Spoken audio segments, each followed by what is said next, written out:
समुद्री तूफान बिपरजॉय की सिंध के साहिलों की जानिब पेश कदमी तेज तर हो गई। कैटेगरी 3 का इंतहाई शदीद समुद्री तूफान कराची से सिर्फ 410 ठट्टा से 400 किलोमीटर की दूरी पर रह गया। तूफान के मरकज में हवा की रफ्तार 180 किलोमीटर फी घंटा को छूने लगी। तूफानी सिस्टम के मरकज के अतराफ समुद्र में शदीद तूग़यानी लहरें 30-30 फुट तक बुलंद। ठट्टा, सजावल, बदीन के साहिली इलाकों में बारिश और तेज हवाएं। केटी बंदर पर पानी की सतह मुसलसल बुलंद होने लगी। खारो छान के कई देहात ज़ेर-ए-आब आ गए। बदीन के साहिली इलाकों में पानी माहीगीरों की बस्ती के करीब पहुंच गया। आज से 17 जून के दौरान कराची समेत सिंध की साहिली पट्टी पर आंधी और मूसलाधार बारिशें मुतवक्के। तूफान 15 जून की दोपहर या शाम को सिंध में केटी बंदर और भारतीय गुजरात के दरमियान टकराने का इम्कान।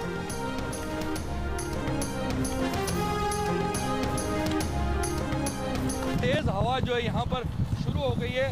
इंतजामिया ने यहाँ पर रहने वाले मुख्तलिफ माहीगीरों के जो घर हैं वो यहाँ पे खाली करवाना शुरू कर दिए।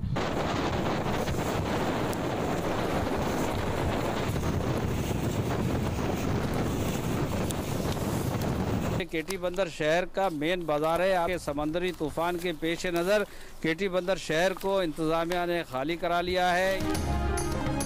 तूफान की आमद से पहले केटी बंदर शहर को खाली करा लिया गया। शहर सुनसान और वीरान हो गया। कुछ लोगों के मुंतकली के लिए हुकूमत की तरफ से गाड़ियां फराहम न करने का शिकवा। बदीन के साहिली इलाके 0 पॉइंट पर तेज हवाओं का राज और हल्की बारिश। समुद्र के किनारे कायम मछेरों की बस्ती भी इनखला के बाद वीरान हो गई। सन्नाटा छा गया। सजावल से भी लोगों ने नकल मकानी शुरू कर दी। शहर खाली होने लगा। महकमा मौसमियात का कहना है कि सजावल में कल सुबह 10 से 12 बजे के दरमियान का वक्त खतरे से भरपूर है। जाती, खारोछान और शाहबंदर के इलाके खतरे की जद में हैं। बदीन से 1400, सजावल और शाहबंदर से 235, जाती से 340, जबकि खारोछान से 80 के करीब खानदानों का इनखला किया जा चुका है। सिंध हुकूमत का आज रात तक 50,000 अफराद के इनखला का हदफ। वज़ीर आला सिंध मुराद अली शाह ने सिंध असम्बली को बताया कि उम्मीद है लोगों को कैंप्स में ज्यादा वक्त तक नहीं रहना पड़ेगा। मुराद अली शाह का कराची में साइन बोर्ड्स और मखदूश इमारतों का जायजा लेने के लिए मुख्तलिफ मकामात का दौरा। कराची में कई मकामात पर इमारतों पर लगे बड़े साइन बोर्ड्स अब तक मौजूद।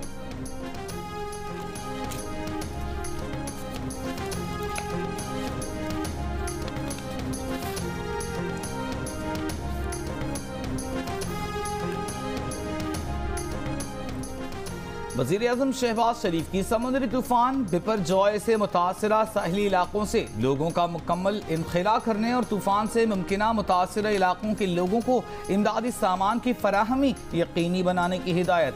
वज़ीर-ए-आज़म की ज़ेर सदारत इजलास में ब्रीफिंग के दौरान बताया गया कि नकल मकानी करने वालों को सरकारी इमारतों और आरजी कैंपों में ठहराया जा रहा है। कैंपों में खुराक, खैमे, मच्छरदानियाँ और पीने का साफ पानी फराहम किया जा रहा है। चेयरमैन NDMA लेफ्टिनेंट जनरल इनाम हैदर मलिक की वज़ीर-ए-आज़म शहबाज शरीफ से मुलाकात। चेयरमैन NDMA ने वज़ीर-ए-आज़म को तूफान बिपरजॉय से पैदा मुमकिना सूरत हाल से निमटने के लिए तैयारियों से आगाह किया।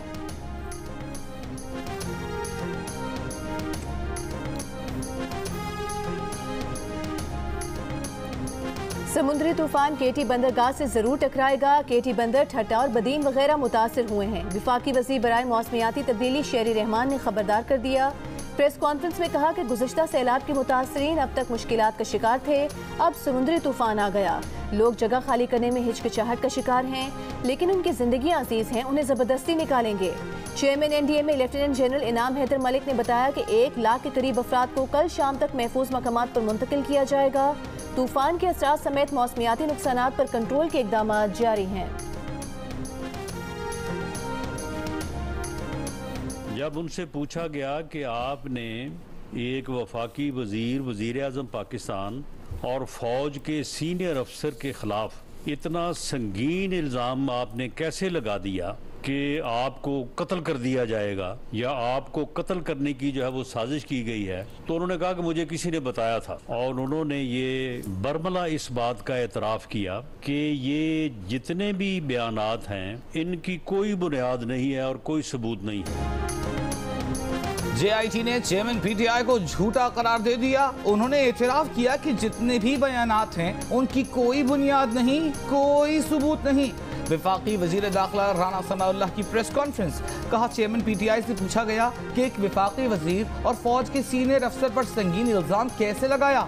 उन्होंने जवाब दिया कि किसी ने उनको बताया था कि उन्हें कत्ल करने का मंसूबा बनाया गया है। जब पूछा कि किसने बताया तो बोले कि याद नहीं। वफाकी वजीर ने यह भी कहा कि इल्जामात लगाने और झूठ बोलने में चेयरमैन पीटीआई कोई मिसाल नहीं रखते। गालम गलोच ब्रिगेड और टाइगर फोर्स को सरकारी खातों से अरबों रुपए तकसीम किए गए। हैरान कुन किस्म के आदाद शुमार सामने आएंगे। बाकायदा 1 साल से गुलैल फोर्स पेट्रोल बम की तैयारी की जा रही थी। इन शरपसंदों के खिलाफ कानून पूरी तरह हरकत में आएगा।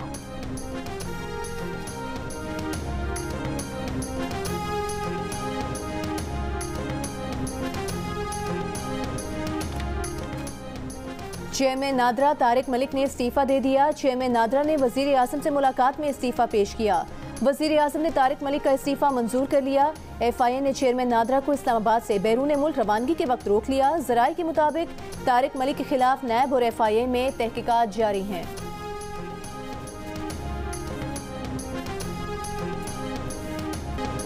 पीपल्स पार्टी और नून लीग इस वक्त चेयरमैन नादरा और चेयरमैन PCB की तैनाती पर मुहाज़ाराई की कैफियत में हैं। तहरीक इंसाफ के रहनुमा शाह महमूद कुरैशी का दावा।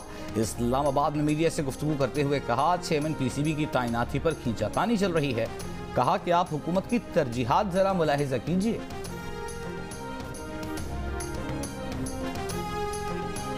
वफाकी वजीर दाखिला राना सनाउल्लाह ने कहा है कि चेयरमैन क्रिकेट बोर्ड के मामले में किसी पार्टी की राय हो सकती है, इख्तिलाफ कोई नहीं है।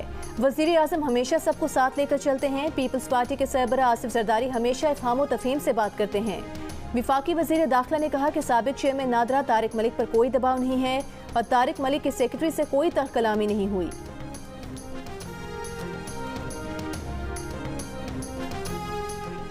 एंटी करप्शन पंजाब के हाथों गिरफ्तार। तहरीक इंसाफ के सदर चौधरी परवेज इलाही ने कहा है कि जहां उन्हें रखा गया है वो 6 फुट का सेल है। उस सेल में टांगें भी सीधी नहीं हो सकती, दवाएं तक उन तक नहीं पहुंच रही, उनके पांव सूज गए हैं। कार्डियोलॉजी में भी आधे टेस्ट हुए। उन्होंने 10 दिन से एक ही शलवार कमीज पहन रखी है।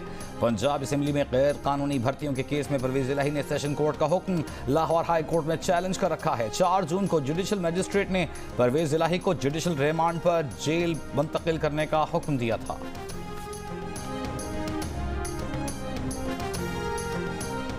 £190 मिलियन करप्शन का केस। बुशरा बीबी नैब रावलपिंडी में पेश न हुई। नैब रावलपिंडी ने आज तलब किया था। तलबी का नोटिस भी जमान पाक में वसूल कराया गया। नोटिस में कहा गया है कि बुशरा बीबी पेश होकर बयान रिकॉर्ड कराएं।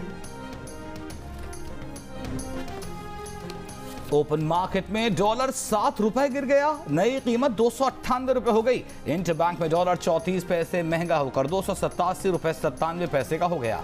Chairman foreign exchange companies Malik Bostan का कहना है कि बैंकों ने आज $5 मिलियन एक्सचेंज कंपनीज को दिए हैं, जिससे डॉलर का रेट नीचे आया है। कल भी $5 मिलियन आने हैं।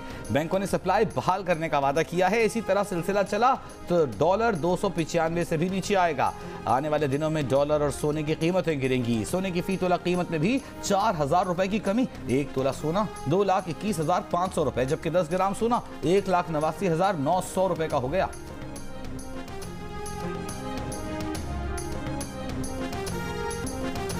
वजीर मुमलिकत पेट्रोलियम मुसद्दिक मलिक का PTI रहनुमाओं को करारा जवाब। कहा ये लोग कहते थे कि रूस से पेट्रोल नहीं आएगा। दावा किया गया कि अमेरिका ने रूस से तेल लाने पर हुकूमत खत्म कराई। हर रोज पूछते थे कि कहाँ है तुम्हारा रूसी तेल का जहाज। जो आप ना कर सके वो हमने कर दिखाया। मुल्की तारीख में पहली बार रूस से तेल पाकिस्तान पहुंच चुका है। साइफर के ड्रामे के बाद अमेरिका के आगे गिड़गिड़ाने तक का सफर आवाम ने देख लिया।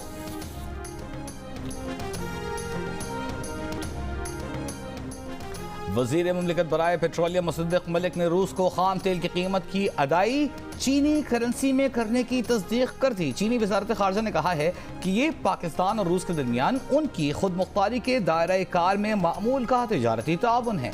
उसूली तौर पर चीनी करेंसी में खाम तेल की तिजारत के लिए रास्ता खुला है।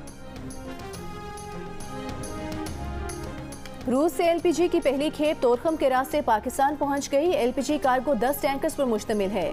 LPG टैंकर्स रूस से खरीदी गई 1,10,000 टन LPG का हिस्सा हैं। रूस से LPG पहले ट्रेन के जरिए उज़्बेकिस्तान और फिर टैंकर्स के जरिए अफगानिस्तान के रास्ते पाकिस्तान पहुंचाई गई।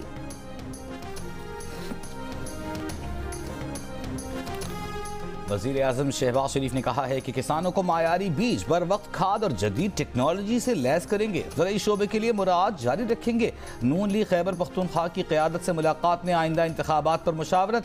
शहबाज शरीफ ने कहा, गुज़िश्ता हुकूमत ने खैबर पख्तूनख्वा की तरक्की को यकसर नज़रअंदाज किया। खैबर पख्तूनख्वा को तरक्की और अमन का गहवारा बना कर रहेंगे। एक और बयान में वज़ीर आज़म ने कहा कि आइंदा माली साल पाकिस्तान और अवाम की आमदन बढ़ाने का साल साबित होगा। बजट नौजवान की तरक्की, कारोबार और रोजगार का है। नौजवानों की हौसला अफजाई के लिए बजट में IT कारोबार पर टैक्स की छूट दी है।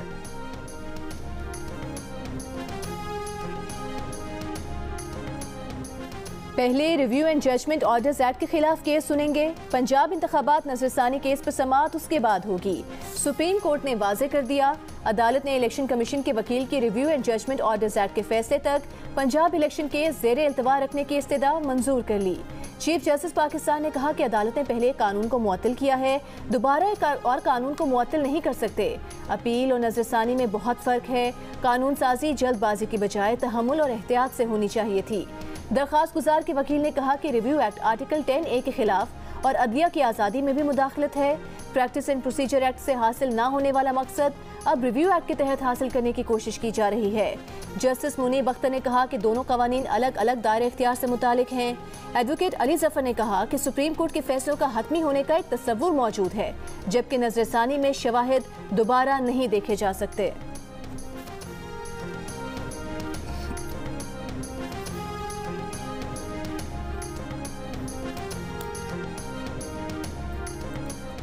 सुप्रीम जुडिशल काउंसिल की कार्रवाई रेगुलेट करने से मुताल्लिक दरख्वास्त काबिल समाअत होने पर फैसला महफूज। वकील हिना जिलानी ने कहा, जज के मुस्ताफी होने के बाद काउंसिल कार्रवाई खत्म कर देती है। जिन मामलात पर काउंसिल कानून खामोश है, अदालत उसमें हिदायत दे। जस्टिस मुनीब अख्तर ने कहा, आर्टिकल 209 में जज को ओहदे से हटाने की बात की गई है, हट जाए तो कुछ नहीं लिखा। वकील हिना जिलानी ने कहा, जज कार्रवाई पर इस्तीफा दे तो कार्रवाई खत्म। ये काउंसिल कार्रवाई में कहीं नहीं लिखा। किसी जज के खिलाफ रिटायरमेंट तक कार्रवाई नहीं होती तो क्या सब खत्म होगा? जस्टिस मुनीब अख्तर ने कहा, दरख्वास्त गुजार चाहता क्या है? क्या काउंसिल को अदालत हिदायत दे? आज कल शिकायत काउंसिल के पास जाने से पहले सोशल मीडिया पर चल जाती है। अदालत ने किसी फैसले में काउंसिल को हिदायत नहीं दी। अदालत फैसला दे, अमल न हो तो क्या काउंसिल के खिलाफ तौहीन अदालत होगी? लोग मेरिट के बगैर शिकायत भेजते हैं, सोशल मीडिया पर लगा देते हैं। जस्टिस एजाज अहसन ने कहा, मुमकिन है कल 17 जजों के खिलाफ शिकायत आ जाएं, केस में मुनासिब हुक्म जारी करेंगे। कौन बनेगा मेयर कराची, मुर्तज़ा वहाब या हाफिज नईमुर्रहमान? फैसले की घड़ी करीब आने लगी। जुमेरात को मेयर का इंतखाब होगा। अददी अक्सरियत के लिए पीपल्स पार्टी और जमात इस्लामी का तहरीक इंसाफ के नुमाइंदों पर इन्हिसार। रिटर्निंग अफसर नजर अब्बास ने कहा कि वोटिंग शो ऑफ हैंड से होगी। जिस उम्मीदवार को एक भी वोट ज्यादा मिला तो वो मुंतखब हो जाएगा। ऐवान में अक्सरियती वोट 184 ही बनता है। तहरीक इंसाफ का जमात इस्लामी और नून लीग का पीपल्स पार्टी की हिमायत का ऐलान। PTI का जमात इस्लामी के उम्मीदवारों को वोट ना देने वालों या गैर हाजिर रहने वालों के खिलाफ कानूनी कार्रवाई का भी ऐलान। तहरीक इंसाफ के 43 में से 30 अरकान ने पार्टी पॉलिसी के खिलाफ फॉरवर्ड ब्लॉक बना लिया। हाफिज नईम को वोट ना देने का ऐलान। पीपल्स पार्टी के उम्मीदवार मुर्तज़ा वहाब ने कहा कि हाफिज नईमुर्रहमान ये चाहते हैं कि तहरीक इंसाफ के लोगों से हम उन्हें वोट लेकर दें, तो ये मुमकिन नहीं।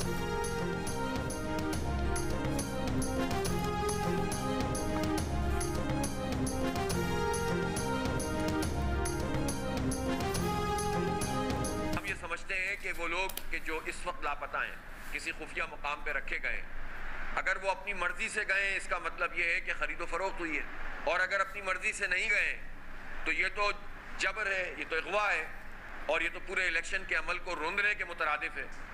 इन दोनों सूरतों में हुकूमत कहाँ खड़ी है और इलेक्शन कमीशन कहाँ खड़ा है? पार्टी पॉलिसी के बरखिलाफ पीपल्स पार्टी को वोट देने वाले तहरीक इंसाफ के चेयरमैन अगर खुद गए हैं तो उनकी खरीदो फरोख्त हुई है, खुद नहीं गए तो उन्हें अगवा किया गया है। जमात इस्लामी कराची के अमीर हाफिज नईमुर्रहमान की प्रेस कॉन्फ्रेंस। कहा, पीपल्स पार्टी जबरी अंदाज में मेयर के लिए वोट हासिल कर रही है। ये लोग सुप्रीम कोर्ट का फैसला मानने को तैयार नहीं, बल्कि इलेक्शन कालादम करने की कोशिश कर रहे हैं।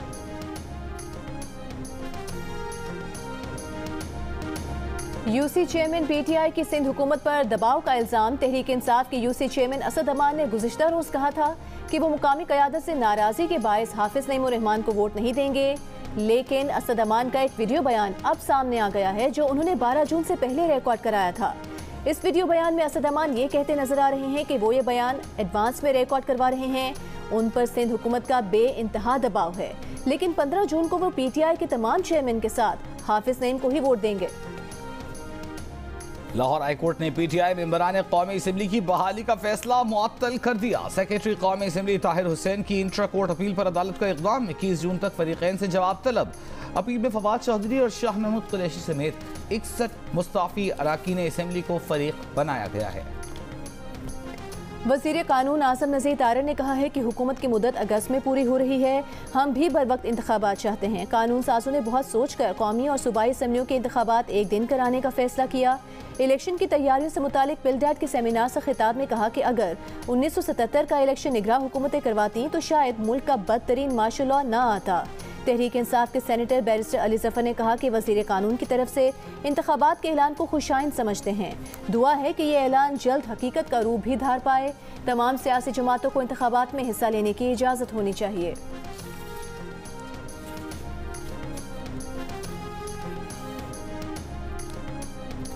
जेलों में मर्दों ख़वातीन वर्कर्स से बदसलूकी और तशद्दुद के इल्ज़ामात दुरुस्त नहीं हैं। इंसानी हुकूक कमीशन की तहकीकात में एक भी इल्ज़ाम की तस्दीक नहीं हो सकी। नेशनल कमीशन बराए इंसानी हुकूक ने रिपोर्ट वज़ीर आज़म को भिजवा दी। रिपोर्ट के साथ चेयरपर्सन इंसानी हुकूक कमीशन के खत में कहा गया है कि ऐसा कोई सबूत नहीं मिला जिसकी बुनियाद पर इल्ज़ामात दुरुस्त माने जाएं। किसी सियासी कारकुन के साथ वो नहीं हुआ जिसका इल्ज़ाम लगाया गया। सेंट्रल जेल रावलपिंडी, पेशावर, स्वात, नौशहरा और ख़वातीन जेल कराची के दौरे किए। सेंट्रल जेल लाहौर का दौरा अभी जारी है। विफाकी वज़ीर इत्तलात मरीम औरंगज़ेब ने कहा है कि 9 मई को टारगेट करके शोहदा की यादगारों पर हमला किया गया। जिसने इस जुर्म में अपना हिस्सा डाला है उसको कैफिर किरदार तक पहुंचाना होगा। जिना हाउस लाहौर के दौरे के बाद मीडिया से गुफ्तगू करते हुए मरीम औरंगज़ेब का कहना था कि 9 मई के सानहे की तहकीकात हसास अंदाज में हो रही हैं। जियो फेंसिंग और नादरा के जरिए शनाख्त के बाद गिरफ्तारियां की जा रही हैं। वज़ीर आज़म खुद इसकी मॉनिटरिंग कर रहे हैं कि किसी बेगुनाह के साथ ज्यादती ना हो। मुल्क के खिलाफ साजिश करने वाले के साथ कोई मुज़ाकरात नहीं होंगे।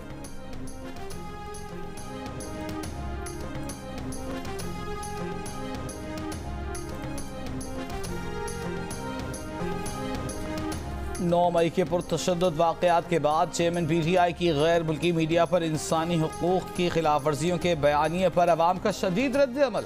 अवाम ने अफवाज पाकिस्तान के खिलाफ हर्जा सराई को काबिल मज़म्मत कदम करार दे दिया।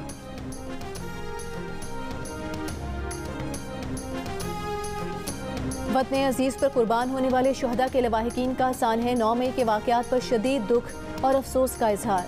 कहा 9 मई का वाक़या तमाम शुहदा और पाकिस्तान पर हमला था।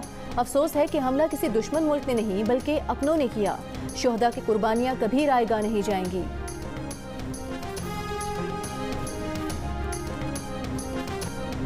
फनकारों के वफ्द का लाहौर में जिना हाउस का दौरा। बानी पाकिस्तान और शहदाए पाकिस्तान को खिराज अकीदत पेश किया। फनकारों ने सानहे 9 मई की शदीद मजम्मत करते हुए कहा कि एक मंसूबे के तहत सरकारी अमलाक और अस्करी तनसीबात को निशाना बनाया गया। मुल्की और कौमी मफाद की खातिर इज्तिमाइयत की तरफ आने की ज़रूरत है। फनकारों का मुल्क और आम दुश्मनों को फौरी सजा देने का मुतालबा। अमीर जमात इस्लामी पाकिस्तान सिराजुल हक ने कहा है कि हुकूमत अवाम को रिलीफ देने में मुकम्मल नाकाम हो चुकी। वज़ीर आज़म कहते हैं कि बजट IMF के मुताबिक पेश किया। ये हुकूमत करते हैं और बाहर चले जाते हैं। कर्ज हम अदा करते हैं। नैब और अदालतें भी इनके सामने बेबस हैं। आसिफ जरदारी कैसे कहते हैं कि इलेक्शन तब होगा जब वो चाहेंगे। मुल्क आइन के मुताबिक चलेगा या आसिफ जरदारी के कहने पर चलेगा। तमाम पार्टीज ने हुकूमत कर ली, अब बारी अवाम की है।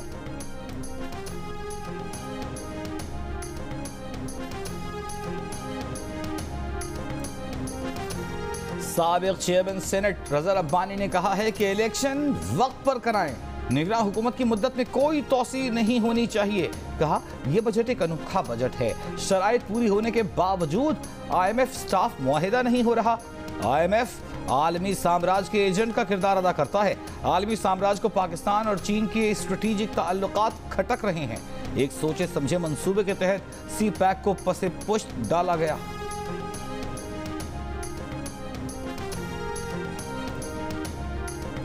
इस्लामाबाद, लाहौर, पंजाब, खैबर पख्तूनख्वा और आज़ाद कश्मीर के मुख्तलिफ इलाकों में ज़लज़ले के झटके, शिद्दत 5.6 रिकॉर्ड की गई। लोग खौफजदा होकर इमारतों से बाहर निकल आए। ज़लज़ले का मरकज़ मशरक़ी कश्मीर और गहराई 10 किलोमीटर थी। मकबूजा कश्मीर रीजन में ज़लज़ले के झटकों की शिद्दत 5.7 रिकॉर्ड की गई। यूरोपीय ज़लज़ला पेमा मरकज़ के मुताबिक ज़लज़ले का मरकज़ भारत में पठानकोट से 99 किलोमीटर दूर था। टिकटॉकर हरीम शाह की वीडियोस लीक करने का केस मुकदमे में नामजद संदल खटक को रिमांड के लिए मजिस्ट्रेट की अदालत में पेश कर दिया गया। FIA के तफ्तीशी ऑफिसर की संदल खटक के 5 रोज़ा जिस्मानी रिमांड की इस्तदा अदालत ने मुस्तरद कर दी। संदल खटक को जुडिशल रिमांड पर रियाला जेल भेज दिया गया।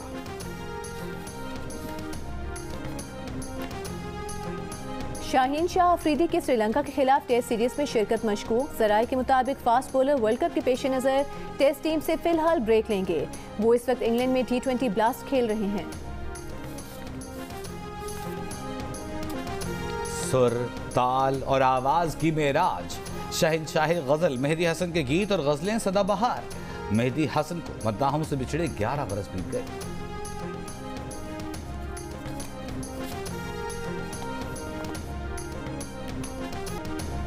और अपने दौर की मकबूल अदाकारा सबीहा खानम के परिस्तार आज भी बेशुमार चाहने वाले उनकी तीसरी बरसी नहीं भूले।